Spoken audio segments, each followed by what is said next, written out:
너무나 반갑습니다. 별로 안 반가우신 것 같은데요, 여러분은.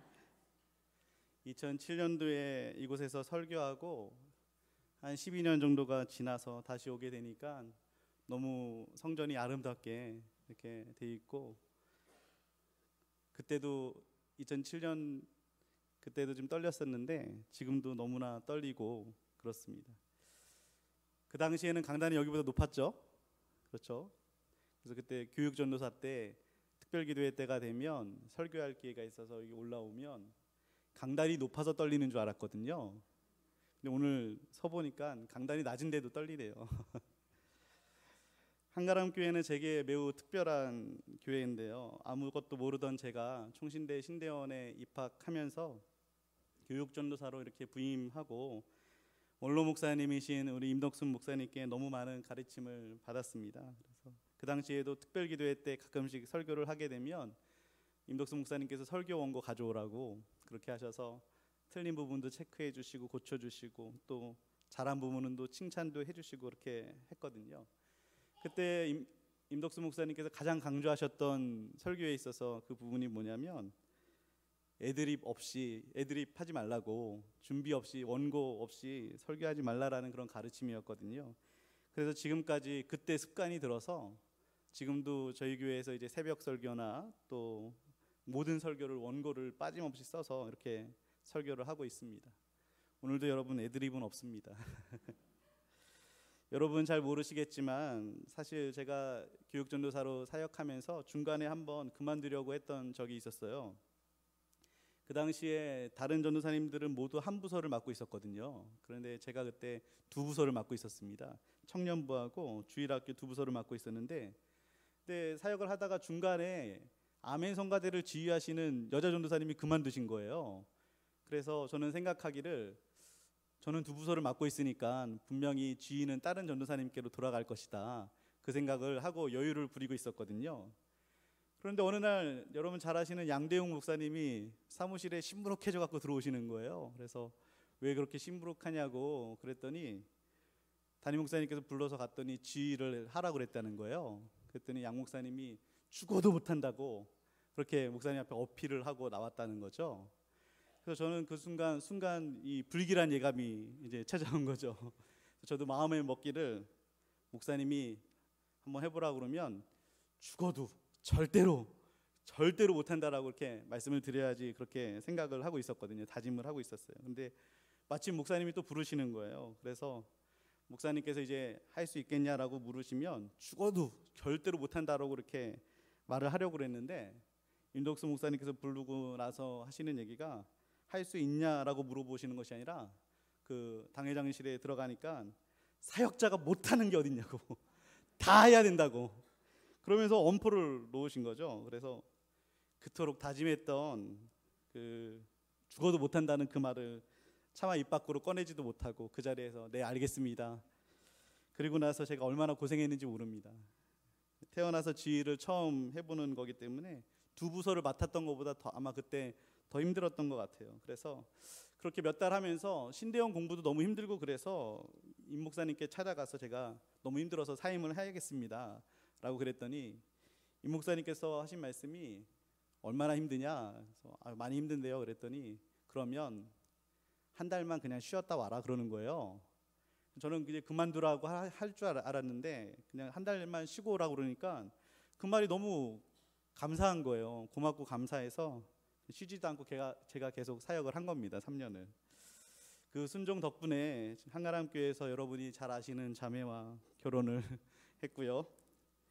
그리고 한가람 교회를 떠난 후에 10년 정도의 시간이 흘렀을 때 원주에서 사역을 하고 있었거든요. 사역을 하고 있었는데 우리 원로 장로님이신 우리 전동태 장로님께 전화가 왔어요. 그래서 잘 지내냐고 하시면서 서울에 한번 와서 설교 좀 해보라고. 그래서 보통 이제 담임 목사 청빙하는 그런 설교면 여러 가지 서류를 원하잖아요. 이력서라든가 뭐 목회 계획서라든가. 그래서 뭐 서류를 뭘 준비하면 될까요? 그랬더니 준비할 필요 없다고 그냥 가서 설교만 하시라고 그러는 거예요. 그래서 생각을 하기를 그 교회에서 청빙 대상을 다 결정해 놓고 이제 그냥 여러 명 형식적으로 하는 설교 있잖아요.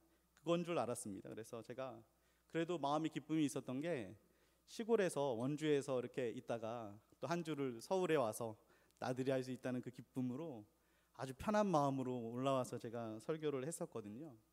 그런데 너무 편하게 했는지 성도님들이 너무 편하게 들으신 거예요. 그래서 너무 처음 오신 것 같지 않다 그래서 그랬는지, 그래서 이렇게 여러분과 같은 동평양로의 갈릴리 교회에서 이렇게 사역을 지금 잘 감당하고 있습니다. 그런 것을 보면 제 인생과 제 목회는요, 한가람 교회와 뗄래야 뗄 수가 없는 관계인 것 같아요.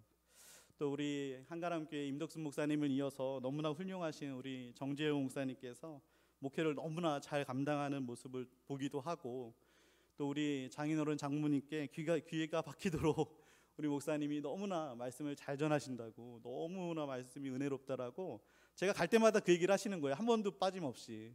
그래서 제가 약간 위축이 되긴 하는데요. 그만큼 하나님께서 우리 좋은 목사님 보내주셔서 우리 한가람 교회가 이렇게 영적으로 튼튼하게 이어서 원로 목사님을 이어서 이렇게 하나님 앞에 영광 돌리게 되는 줄로 믿습니다. 그러면서 얼마 전에 우리 정재영 목사님하고 같이 식사를 했어요. 그래서 가까이에 있고 그러니까 좀 자주 만나고 싶은데 그러지 못했었는데, 식사를 하면서 제가 목사님께 많은 목회의 조언을 들었거든요. 그래서 제가 앞으로 정 목사님과 친하게 지내야겠다. 가깝게 있으니까. 정 목사님이 제가 옆에서 볼 때 영적인 권위가 좀 많아요. 그래서 제가 보면 되게 존경스럽고, 저랑 나이 차는 별로 안 나가시거든요. 그런데도 되게 형님 같고, 그래서 앞으로 제가 열심히 의지하기로 했습니다. 이처럼 이렇게 목사님과의 만남, 또 우리 한가람 교회 성도님들과의 만남이 너무나 소중하다는 생각을 하면서 오늘 이 자리에 웬만하면 안 쓰려고 그랬는데 또 목사님 말씀하셔서 순종하는 마음으로 이렇게 서게 되었습니다. 여러분, 하나님은 우리의 만남 하나하나를 그냥 스쳐 지나가는 것이 아니라 더 크신 하나님의 계획을 이루어 가시기 위해서 허락해 주시는 줄로 믿습니다. 우리 지금 옆에 있는 분들이 너무나 귀한 줄 우리가 잘 알아야 돼요. 우리 옆 사람과 한번 인사할까요? 당신 때문에 내가 삽니다 라고 인사합시다.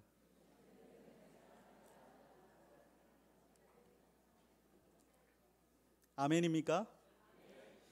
새해 첫 주부터 특별기도회로 모여서 기도하는 우리 한가람 교회와 성도님들을 하나님께서 너무나 기뻐하실 것 같아요. 얼마나 바쁜 일들이 많습니까? 연초에 만날 사람도 많고, 새롭게 목표를 세우고 힘써서 달려나가는 것만 해도 시간이 부족할 텐데, 이처럼 특별하게 기도하기 위해서 모이게 하신 것이 얼마나 귀한 자리인지, 또 얼마나 우리 한가람교회 성도님들이 하나님을 사랑하시는지 이 찬양하는 그 찬양에서부터 이렇게 느껴지게 되더라고요. 이번 특별기도회를 통해서 여러분 안에 2019년도 힘차게 출발할 수 있는 모든 영적인 필요를 공급받게 되는 그런 시간이 되기를 주님의 이름으로 축원합니다. 나 때문에 누군가가 기뻐하고 기뻐한다고 하면 그 고백을 듣는 순간 참 행복해지는 것 같습니다. 저도 제가 부임한 갈릴리 교회에서 성도님들이 저에게 와서 목사님 오셔서 너무 행복해요, 목사님 오셔서 너무 좋아요, 기뻐요 이러면 제가 기분이 너무너무 좋아지더라고요. 여러분도 그러시죠? 별로 반응이 없으신 것 같아가지고 제가 유머 감각이 그렇게 많지는 않은데요, 제 아내는요, 제가 무슨 말을 하면 그렇게 재밌다고 크게 웃어줍니다. 그래서 항상 저에게 하는 말이 당신 때문에 내가 웃고 산다라고 이렇게 말할 때가 많아요. 그래서 제 말이 그렇게 웃기지 않지만 그래도 웃어주니까 제가 기분이 좋더라고요. 누군가가 나 때문에 웃을 수 있다는 것, 또 기뻐할 수 있다는 것, 그것이 축복이고 행복이라는 그런 생각을 해봤습니다. 사람들이 누군가에 의해서 기뻐할 때는요, 대체적으로 그만한 기쁨을 주었을 때 가능하죠. 예를 들어서 좋은 선물을 받았다든지, 좋은 식사 대접을 받았다든지, 나를 인정해 주었다든지, 무언가 좋은 일을 내게 해줬을 때 비로소 상대방으로 인해서 기뻐할 수 있게 됩니다. 그래서 저도 한 해를 시작하면서 하나님을 기쁘시게 함으로 나 때문에 하나님이 좀 기뻐하시는 그런 한 해가 되면 좋겠다는 그런 생각을 했었는데요, 2019년도에는 그래서 작년보다 더 말씀도 많이 읽고, 또 전도도 좀 더 많이 하고, 헌금도 더 많이 하고, 그래서 우리 하나님을 좀 기쁘시게 해드려야겠다 이런 생각을 했었는데요, 근데 오늘 기도의 말씀을 준비하면서 그것이 먼저가 아니라는 것을 깨닫게 되었습니다. 우리가 하나님께 무엇을 많이 해서 하나님이 기뻐하시거나, 우리가 하나님 앞에 믿음이 합격되었거나 아니면 자격이 되어서 하나님이 기뻐하는 것이 아니라는 것이죠. 오늘 우리가 읽은 본문 스바냐는요, 총 3장으로 되어 있는데요, 1장부터 3장 중반부까지 하나님의 심판의 메시지들이 가득가득 기록되어 있습니다.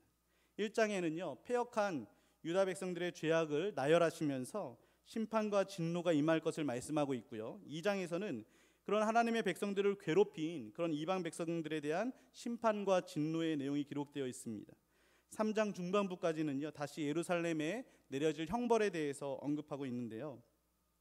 스바냐 선지자가 활동했던 시기는 요시야 왕이 다스렸던 시대입니다. 요시야가 8살에 왕에 등극했거든요. 그의 할아버지는 므낫세 왕이고요, 그의 아버지는 아몬 왕입니다. 유다 왕들 중에서 가장 악한 왕들이죠. 그것으로 인하여서요, 온 백성이, 이스라엘의 온 백성이 우상 숭배와 타락으로 가득 차 있었습니다. 요시야 왕이 생명을 걸고 종교 개혁을 했음에도 불구하고 백성들이 그 악에서 돌이키지 못할 정도로, 돌이키지 않았을 정도로 유다가 이렇게 타락을 했었는데요. 우리 말씀을 한번 읽어볼까요? 스바냐서 3장 17절, 스바냐서 1장 3절 말씀 우리 함께 앞에 나올 텐데요. 함께 읽어보겠습니다. 시작. 내가 사람과 짐승을 진멸하고 공중의 새와 바다의 고기와 거치게 하는 것과 악인들을 아울러 진멸할 것이라. 내가 사람을 땅 위에서 멸절하리라. 나 여호와의 말이니라. 하나님은 이 짧은 한 절에서 진멸하고 진멸할 것이며 멸절하겠다라고 3번이나 강조하고 있습니다. 그 정도로 유다 백성들의 죄가 크고 깊다는 것을 알 수 있는데요. 스바냐 1장 12절 말씀에 보면요, 유다 백성들의 영적인 상태가 어느 정도였냐면, 그때에 내가 예루살렘에서 찌꺼기같이 가라앉아서 마음속에 스스로 이르기를 여호와께서는 복도 내리지 아니하시며 화도 내리지 아니하시리라, 이렇게 말을 합니다. 유다 백성들의 상태가 하나님은 복도 내리지 않으시고 화도 내리시지 않는 분, 즉 하나님의 존재 자체를 인정하지 않고 있다는 것이죠. 그래서 스바냐서에 보면요, 히브리어에 요미라는 단어가 있는데요, 우리말로는 날이라는 그런 단어인데, 그 단어를 약 15번 이상 기록하면서 여호와의 날, 심판의 날, 흑암의 날, 이렇게 심판과 관련된 날들이 계속해서 반복되고 있습니다. 그러니까 한마디로 지금 하나님의 백성들이요, 하나님 앞에 하나님을 기쁘시게 할 만한 그 어떤 조건도 없다는 거죠. 오히려 진멸과 분노와 심판을 자초하는 그런 죄악만 가득할 뿐입니다. 그런데도 불구하고 하나님은 이스라엘 백성들을 향하여서 하시는 말씀이 무엇이냐면, 우리 3장 17절 말씀 앞에 나올 텐데 함께 다 같이 한번 읽어보겠습니다. 시작.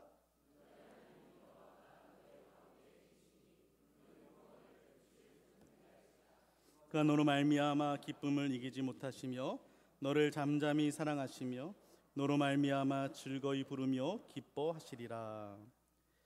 죄악에 빠진 하나님의 백성들을 향하여서요, 계명을 지키지도 않고 불순종한다고 하나님께서 야, 너 어디 너 두고 좀 보자, 내가 너를 채찍질해서라도 내게 지은 죄를 내가 너에게 다 갚아주겠다라고 하시거나, 아니면 너가 내 말을 안 들었기 때문에 이 고생하는 거라고 하면서 쌤통이다라고 그렇게 생각하시지 않는다는 것이죠.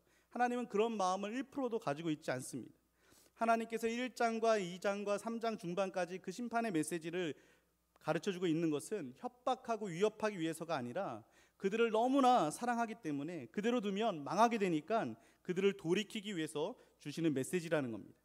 그래서 하나님의 심판과 징계의 메시지는 다른 표현으로 하면 하나님의 엄청난 사랑의 표현이라고도 할 수 있는 것이죠.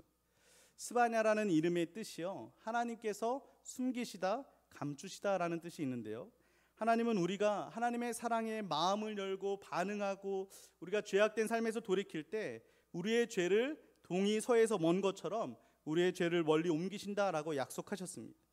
하나님께서 우리에게 목에 힘을 주시면서 강조하시는 것이 무엇이냐면, 내 본심을 좀 알아달라는 거예요.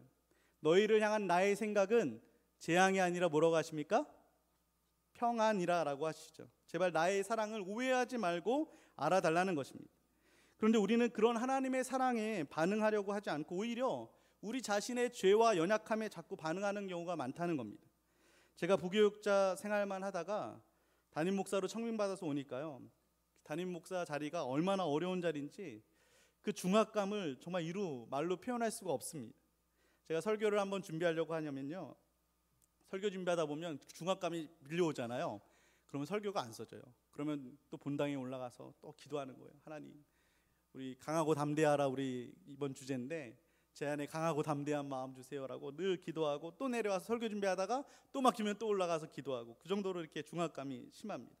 제가 담임 목회를 하면서 모세의 뒤를 이어서 여호수아가 백성의 지도자가 됐을 때 그 마음을 조금 알겠더라고요. 얼마나 위축되고 중압감에 눌렸으면 하나님께서 강하고 담대하라라고 여호수아에게 이렇게 수도 없이 격려하시지 않습니까? 제가 매일 저 자신과 싸우게 되는 겁니다. 나 같은 사람이 어떻게 한 교회와 모든 성도님들을 이렇게 섬길 수 있을까? 또 설교를 어떻게 다 해낼 수 있을까? 여러분, 목사님들은 척하면 설교가 다 나오는 줄 알고 계시지만요, 그렇지 않습니다. 우리 정재호 목사님은 그러실지 모르겠는데 저는 그렇지 않더라고요. 설교 한 편 준비하기 위해서요, 한 주를 내내 묵상하고 기도하고 준비해도 막상 원고가 잘 안 써지면요, 밤을 새야 되는 일들이 허다합니다. 부교육자 때는 한 달에 한 번, 두 번 정도 이렇게 설교하다가 매주 이제 6번, 7번, 8번 이렇게 설교를 준비한다는 것이 저에게는 너무나 큰 부담이고 지금도 그런 상황인데요. 그러다 보니까 자꾸 위축되기도 하고 제 연약함만 보이기 시작하는 거죠. 하나님의 자녀다운 자존감이 사라져버리고 평안을 잃을 때가 수도 없이 많습니다. 사탄은 그런 저를 너무나 잘 알고 또 그런 생각을 하는 여러분도 너무나 잘 알고 공격을 하죠. 우리를 정죄하고 비난하는 겁니다. 어떤 부잣집에 외아들이 있었는데요, 그 가정에서 이제 고용한 가사 도우미가 있었어요. 근데 어느 날은 이 외아들이 막 뛰놀다가 아버지가 그렇게 아끼는 고려 청자를 떨어뜨린 거예요, 쳐서. 그래서 산산조각이 난 거죠. 다행히 그때 부모님이 집에 없어서 가사 도우미가 그것을 보고 있어서 이 아이가 가사 도우미한테 싹싹 빌면서 제발 우리 부모님한테는 말하지 말아달라고 그렇게 하는 거예요. 그래서 알았다고 그러면서 가사 도우미가 깨끗이 그 깨진 것들을 다 치워주기까지 했습니다. 그러고 나서 그 다음부터 어떤 일들이 벌어졌냐면요, 이 아이가 이제 좀 TV를 보고 있으면 가사 도우미가 부르는 거예요. 야, 너 일로 와. 그러면서 너 가서 청소기 가지고 청소기 좀 다 청소 좀 해, 이렇게 명령을 하는 거죠. 그래서 내가 왜 하냐고, 아줌마 일인데 내가 왜 해야 되냐 그러면 어떻게 하는 거예요? 너 부모님한테 이럴 거야, 그렇게 말을 하는 겁니다. 그러니까 이 아이가 어쩔 수 없이 억울한 마음이 있지만 부모님한테 혼날까 봐 청소를 다 하는 거죠. 청소를 끝나고 나면 그 다음에는 설거지도 시키고 또 마당 청소도 시키고 계속 그러는 거예요. 그래서 이 아이가 너무나 힘들어서 며칠 하다가 힘들어서 그날 밤에 이제 부모님이 오셨을 때 부모님께 말을 한 거죠.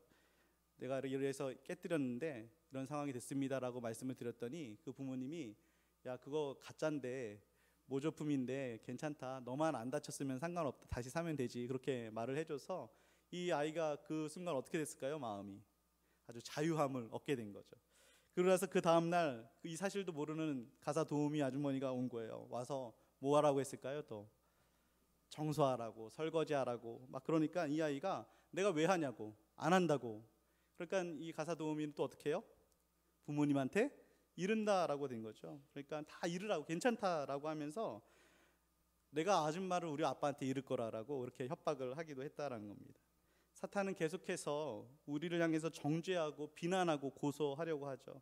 그것으로 인해서 우리는 하나님이 나를 얼마나 사랑하시는지, 하나님이 나를 얼마나 기뻐하시는지 우리가 생각하지 못하고, 내가 벌 받을까 봐 두려워서 불안해하고, 나는 자격이 없다고, 나 같은 사람이 뭘 할 수 있겠냐고 죄로 인한 그 열등감에 빠져서 헤어나오지 못하게 되는 경우가 너무나 많다는 겁니다.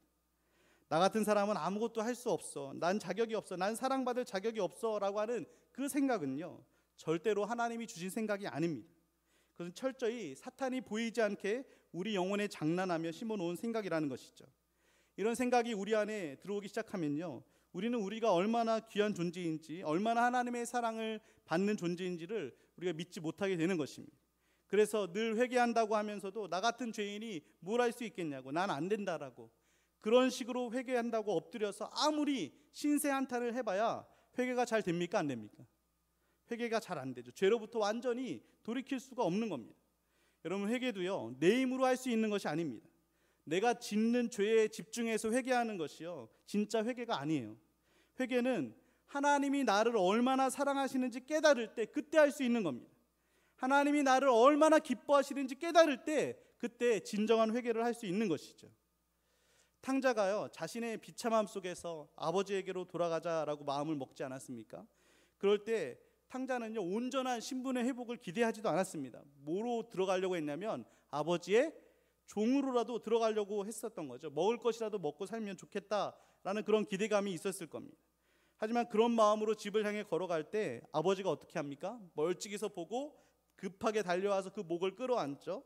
아들이 아버지의 종으로 살겠습니다라고 하는 그 멘트를 할 여유도 없이 아버지는 그 아들을 집으로 데리고 가서 입을 맞추고 옷을 갈아입히고 가락지를 껴주고 소를 잡아서 잔치를 베풀어 주지 않습니까?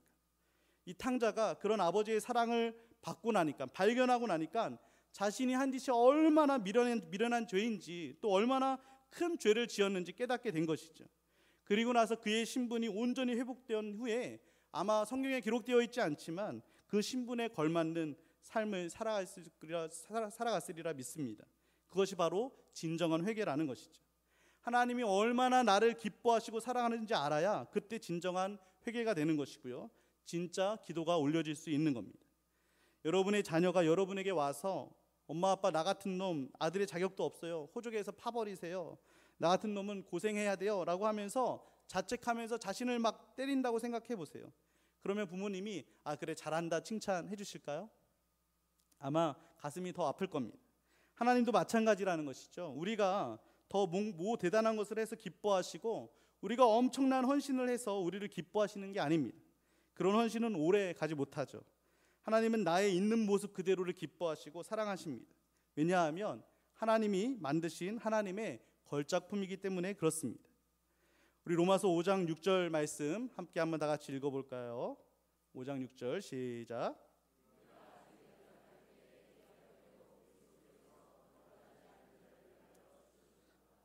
아멘. 5장 8절도 함께 읽어보겠습니다. 시작. 우리가 아직 죄인 되었을 때에 그리스도께서 우리를 위하여 죽으심으로 하나님께서 우리에 대한 자기의 사랑을 확증하셨느니라. 할렐루야. 우리가 하나님의 기쁨이 될 만한 일들을 해서 의로운 행동을 해서 경건한 삶을 살았을 때 그래서 우리를 사랑하신 것이 아니라라고 말씀하시죠. 너희가 아직 연약할 때에 너희가 아직 죄인 되었을 때, 아니 그 이전부터 우리를 사랑하셔서 예수 그리스도를 이 땅에 보내셔서 십자가에 죽게 하셨다라고 하나님께서 말씀하고 있습니다. 스바냐서 3장 15절에 보면요, 여호와가 내 형벌을 제거하였다라고 말씀하고 있습니다. 우리가 죄로 인해 받을 그 모든 심판과 형벌, 1장과 2장에서 나오는 그 모든 형벌과 심판을 우리 대신 누가 받으셨다고요? 예수 그리스도께서 그 몸으로 십자가를 통해서 다 받으셨습니다. 그렇게 하심으로 우리가 받아야 될 형벌을 하나도 남김없이 다 제거하셨다라고 오늘 본문은 우리에게 말씀하고 있는 것이죠. 하나님은 예수님과 우리 중에서 우리를 선택하시기 위해서 only son, 자신의 독생자 예수 그리스도를 철저하게 십자가에서 버리시고 외면하셨습니다. 그 아들을 포기하면서 우리를 구원하신 그 하나님께서 우리를 포기하실까요? 아니요, 절대로 포기하시지 않습니다. 이처럼 크고 무한하신 하나님의 사랑을 우리 안에 믿음으로 받기만 하면 우리는 더 이상 그런 형벌로 인하여 두려워 떨 필요가 없다는 것이죠. 오늘 3장 15절 마지막 부분에도 보면요, 이스라엘 왕 여호와가 내 가운데 계시니 내가 다시는 화를 당할까 두려워하지 아니할 것이라. 할렐루야. 주님이 십자가에서 이루어 주신 구원으로 말미암아서 이제 이 지옥 형벌을 두려워할 존재들이 아니라는 겁니다. 15절에 또 보면 내 원수를 쫓아낸다라고 하십니다. 이미 사탄의 모든 권세와 계계를 깨뜨리셨고 우리 안에서 다 내쫓아서 그 어떤 것으로도 우리를 정죄할 수 없도록 해주셨다라고 약속하고 있는 것이죠. 로마서 8장 1절에서 2절 말씀 우리 다 함께 읽어볼까요? 시작. 그러므로 이제 그리스도 예수 안에 있는 자에게는 결코 정죄함이 없나니 이는 그리스도 예수 안에 있는 생명의 성령의 법이 죄와 사망의 법에서 너를 해방하였습니다. 아멘. 그 누구도 정죄할 수 없고요. 심지어 로마서 8장 35절에 보면요, 누가 우리를 그리스도의 사랑에서 끊으리요? 환난이나 곤고나 박해나 기근이나 적신이나 위험이나 칼이랴. 로마서 5장 38절에서 39절에 보면요, 내가 확신하노니 사망이나 생명이나 천사들이나 권세자들이나 현재일이나 장래일이나 능력이나 높음이나 기쁨이나 다른 어떤 피조물이라도 우리를 우리 주 그리스도 예수 안에 있는 하나님의 사랑에서 끊을 수 없으리라. 할렐루야. 그 어떤 것도 우리를 향하신 하나님의 사랑에서 끊을 수 있는 것이 하나도 없음을 말씀해 주고 있는 것입니다. 그렇습니다. 저와 여러분은 이미 이 엄청난 사랑을 받은 사람들이에요. 우리가 해야 될 것은 이 사랑을 믿음으로 받아 누리는 겁니다. 내가 하나님의 기쁨이 되는 존재라는 그 사실을 믿음으로 받아들이는 거예요. 내 환경이 아무리 어렵다 할지라도, 내가 가지고 있는 것이 아무것도 없다 할지라도, 내가 혹여나 질병에 걸린다 할지라도, 아무것도 잘하는 것이 없다 할지라도, 주변에서 너는 왜 이렇게 잘하는 것이 없냐고 핀잔하고 무시한다 할지라도, 여러분은 결코 쓸모없는 존재나 아무것도 아닌 존재가 아니라는 겁니다. 두려워 떨고 형벌이 무서워서 회개해야 될 사람들이 아니라는 것이죠. 이미 십자가에서 다 이루어 주셨습니다. 다 보여주셨습니다. 그리고 약속해 주셨습니다. 스바냐서 3장 16절에 보면요, 이렇게 말씀하고 있습니다. 두려워하지 말라. 시온아, 내 손을 늘어뜨리지 말라. 유다 백성들이요, 자신들이 지은 죄로 인해서, 그리고 그들의 자신의 연약함으로 인하여서요, 그 손을 쭉 늘어뜨리고 낙심에 빠져 있었습니다. 여기 보면 늘어뜨리지라는 이 단어가요, 히브리어의 라파라는 단어인데요, 이 단어의 원어적 의미는 어떤 의미냐면 낙담하다, 약해지다, 가라앉다라는 그런 의미가 있습니다. 공동번역 성경에서는요, 이 부분을 기운을 내라라고 번역하고 있고요, 또 리빙 바이블에서는 힘을 내라, 기죽지 말라라고 번역하고 있습니다. 그러니까 하나님은 우리에게 말씀하시는 거예요. 두려워하지 말아라, 낙심하지 말아라, 우울해하지 말아라, 기죽지 말아라, 용기를 내라, 제발 힘을 내라. 아멘이 없으시네요. 제발 일어나라 라고 하나님께서 우리에게 말씀하고 있으신 겁니다. 건강한 자존감은요, 내가 나의 시각으로 나를 바라볼 때 생기는 것이 아니라 하나님의 시각으로 나를 바라볼 때 생기는 것입니다. 내가 세상의 시각으로 나를 계속 바라보면 나의 자존감이 환경에 따라서 시시각각 요동치게 되는 것이죠. 하지만 하나님의 그 사랑스러운 눈으로 나를 바라볼 때 우리는 요동치지 않게 되어 있습니다. 우리는 어떤 어려움이 있어도 하나님의 눈으로 우리 자신을 바라보면서 우리 자신을 존귀하게 여길 수 있어야 되는 것이죠. 그래야 우리 믿음을 지킬 수 있고, 그래야 다른 사람 또한 존귀하게 여길 수 있게 되는 것입니다. 하나님의 자녀다운 자존감을 가지고 살아야 될 이유를 말씀해 주고 있는데요, 우리 아까 전에 읽었던 17절 말씀 우리 한 번 더 같이 읽어보겠습니다. 시작. 너희 하나님 여호와가 너희 가운데 계시니 그는 구원을 베푸실 전능자시라. 너를 잠잠히 사랑하시며 너로 말미암아 즐거이 부르며 기뻐하시리라 하리라. 아멘. 왜 기죽지 말아야 하고 낙심하지 말아야 되는지를 말씀하고 있으시죠. 그 이유가 먼저 17절 말씀에 보면 너의 하나님 여호와가 어디 계시다고 그래요? 너희 가운데 계신다라고 말씀하고 있습니다.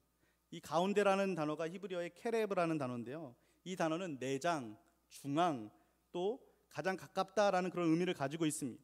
우리가 왜 기죽지 말아야 되는가, 낙심하지 말아야 되는가? 전능하신 하나님이 지금 내 안에, 내 가장 가까이서 나를 지키고 있기 때문인 줄로 믿습니다. 하나님은 멀리 계신 분이 아니시죠. 여러분, 우리가 주기도문 하면서도 뭐 어떻게 기도하면서 시작을 하죠? 하늘에 계신이라고 시작을 합니다.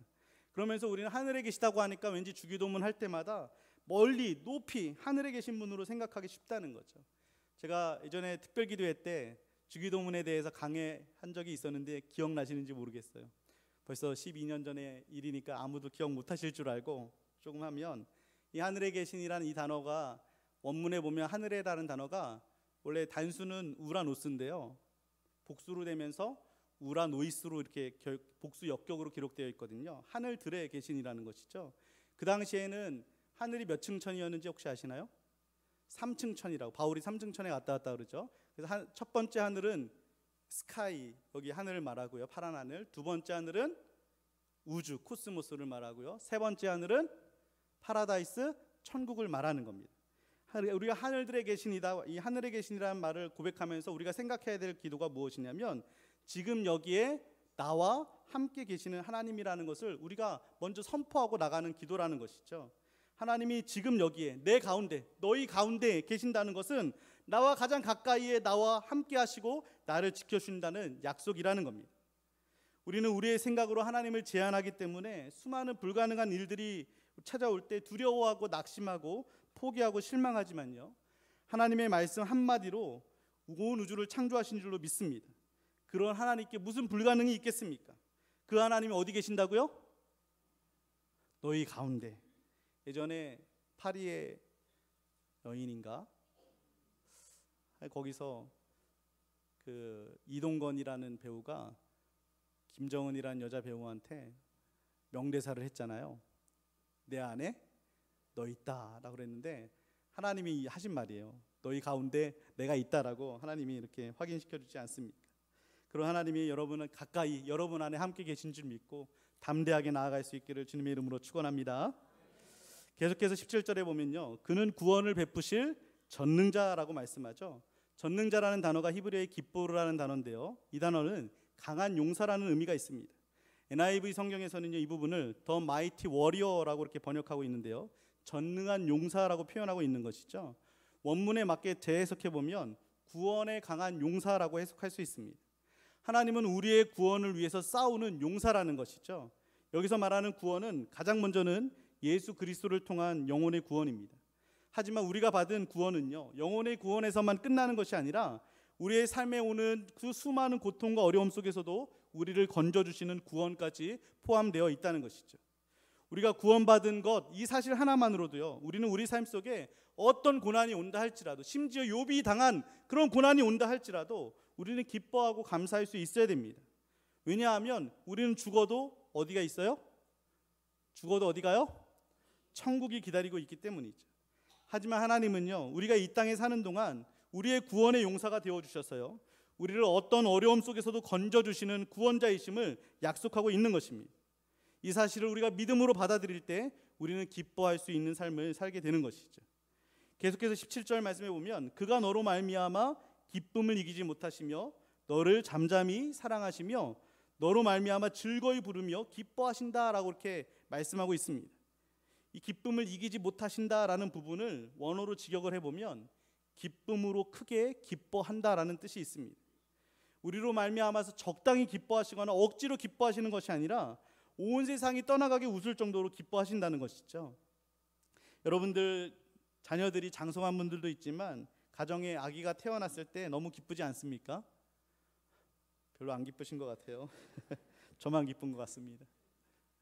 저희 집도 애가 막내가 이제 초등학교 이제 올해 들어가게 됐는데 태어날 때마다 얼마나 이쁘고 정말 기쁜지 모릅니다. 그 아기한테 뭐 대단한 것, 그 아기가 우리에게 해주는 거 없잖아요, 그렇죠? 그런데도 내 자녀라는 것만으로, 내 손주라는 것만으로도 너무나 기뻐하죠. 보고 또 보고 그 잠자는 아기가 깰까봐 조심하면서 그 잔잔한 그 사랑의 미소로 이렇게 보지 않습니까?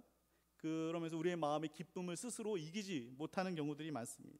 지금 하나님께서 저와 여러분 한 사람 한 사람에게 그런 마음이 있다라고 고백하고 있는 것이죠. 얼마 전에 뮤직비디오를 하나 봤어요. 영상에 봤더니 빅뱅이란 그룹 아시나요? 네, 빅뱅이란 그룹에 태양이란 가수 아셔요? 신세대신데요, 여러분. 9세대인가?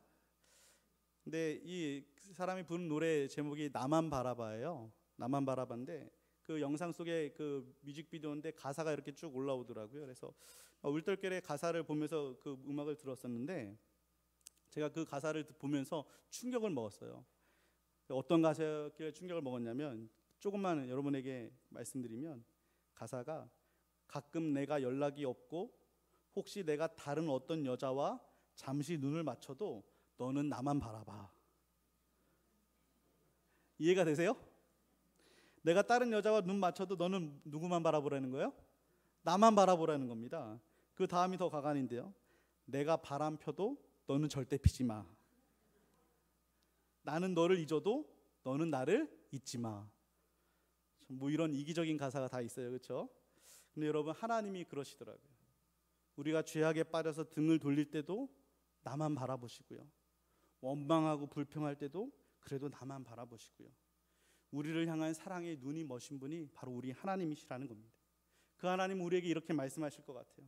나는 너가 뭘 안 하거나 못해서 슬퍼하는 것이 아니란다. 나는 너가 뭘 얼마나 많이 해서 그것 때문에 기뻐하는 것도 아니란다. 나는 너라는 존재만으로도 얼마나 기쁜지 모른단다. 그런 내 마음을 좀 알아주지 않을래? 왜 그렇게 내 마음을 몰라주고 너는 그렇게 손을 축 늘어뜨리고 있니? 왜 그렇게 낙심하면서 슬퍼하고 있니? 무엇을 그렇게 두려워하면서 염려하고 걱정하고 있니? 내가 너 때문에 기쁨을 이기지 못한다고 하는데, 내가 너를 잠잠히 말도 못할 정도로 사랑한다고 하는데, 내가 너 때문에 노래가 나오고 춤이 절로 나오는데 이걸로도 위로가 되지 않겠니? 이걸로도 힘을 얻을 수 있지 않겠니? 이걸로 다시 기쁨을 회복할 수 있지 않겠니? 여러분, 지금 하나님이 우리에게 이 음성을 들려주고 있다는 사실을 믿음으로 받으시길 바랍니다. 마귀가 들려주는 그 소리에 집중하고 기울이지 말고요, 하나님께서 우리의 귀에 확성기를 대시고 하시는 이 말씀이 여러분의 심령에 새겨지기를 원합니다.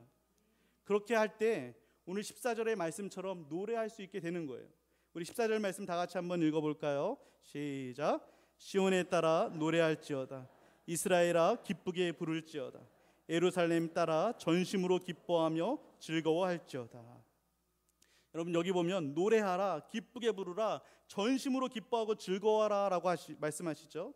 내가 주님의 기쁨의 존재라는 것을 깨달을 때 우리는 결코 잠잠할 수 없습니다. 반드시 그분의 은혜와 사랑을 기뻐하며 즐거워하며 찬송할 수 있게 되는 것이죠. 여러분, 그것뿐만이 아닙니다. 19절과 20절 말씀에 보면 계속 반복되는 단어가 나오는데 그때라는 단어가 계속 반복됩니다. 무슨 말이냐면요, 내가 너로 말미암아 기쁨을 이기지 못하고 너를 잠잠히 사랑하고 너로 말미암아 즐거이 부르며 기뻐한다는 것을 우리가 믿음으로 받아들일 그때에 19절 말씀에 보면 내가 너를 괴롭게 하는 자를 다 보라고 저는 자를 구원하며 쫓겨난 자를 모으며 온 세상에서 수욕받는 자에게 칭찬과 명성을 얻게 하리라. 할렐루야.